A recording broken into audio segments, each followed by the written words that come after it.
Hola niñas, ¿cómo están? En primer lugar, saludarlas a ustedes. Espero que se encuentren bien junto a sus familias. Les voy a hablar sobre los textos informativos, que es lo que hemos estado revisando en las guías, en los PowerPoint y videos que ustedes han ido trabajando.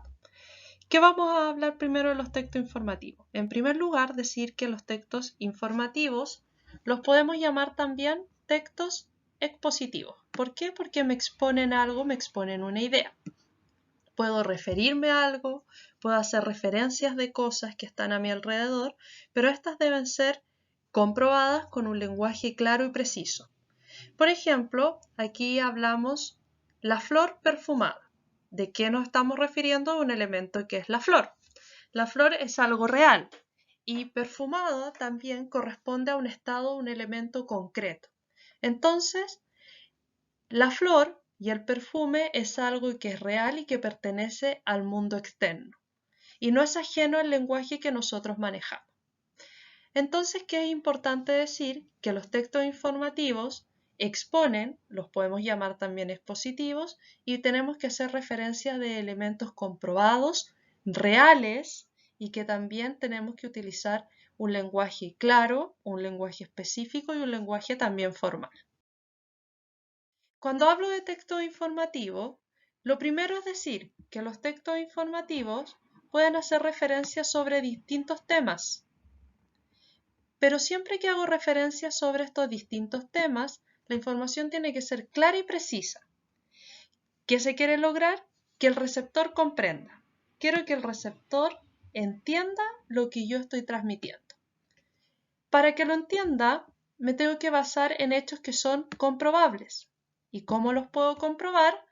Por ejemplo, adecuando fechas, investigando sobre datos, insertando cifras, puedo utilizar gráficas que me comprueben lo que yo estoy diciendo.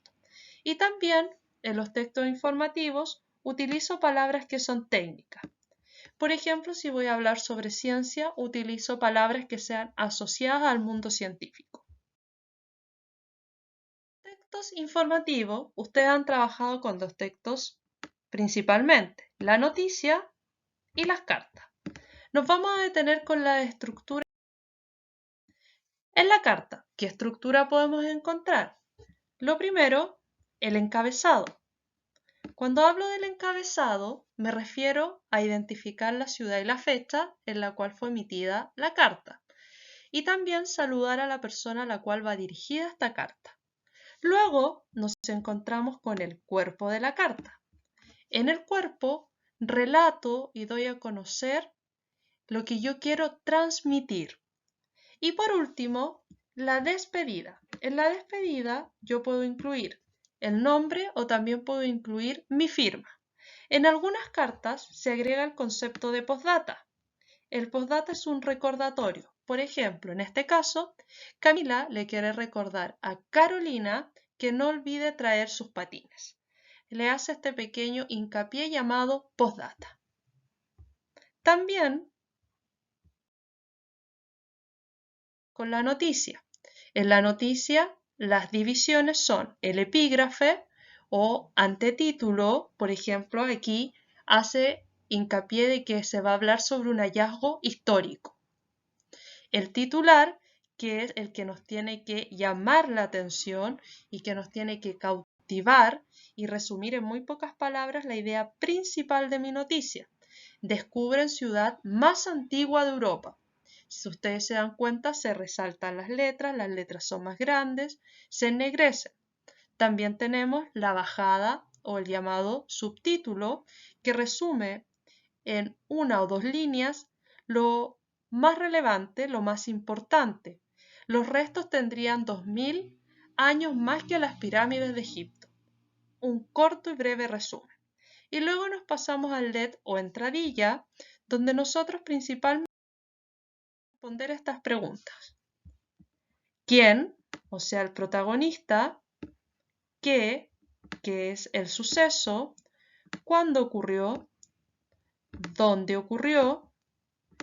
¿Cómo ocurrió? ¿Por qué ocurrió?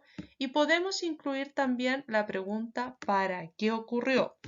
Y siempre recordando que la noticia tiene que ser objetiva. Y luego de mi LED y entradilla, relato mi cuerpo de la noticia.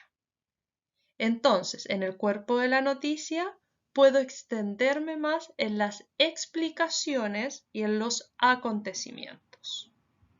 Eso es lo que ustedes hasta el momento han ido trabajando en la asignatura y han trabajado por medio de guías y lo que han confeccionado que son cartas, noticias y identificación de las partes de la carta y la noticia y también las características principales de los textos informativos.